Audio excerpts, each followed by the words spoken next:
Hi everyone, তোমরা এখন দেখতেছো আমরা ফেদার খেলার মাঠে চলে এসেছি। 4 জন প্লেয়ার দুর্দান্ত খেলাইতে আছে। তো খেলা ভালোই চলতেছে। শীতের মৌসুমে ফেদার খেলাটা তো সবাইরই যায়, কিন্তু যারা এখন অযথা বইয়া মোবাইল টোবাইল টেপ হয়ে একটু সময়গুলারে খেলাধুলায় পার করো, দেখবা সবাই ভালো লাগবে। ঠিক আছে।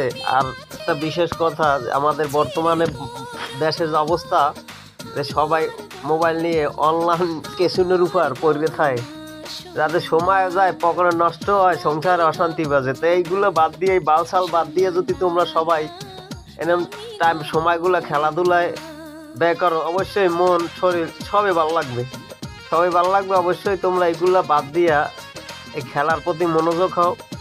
শীতের সময় দেখবা তাও অনেক ভালোই হবে। আশা করি সবাই বুঝতে পারছো আমার কথাগুলো। আমার চ্যানেলটা সাবস্ক্রাইবার করো, সোহেল বেডি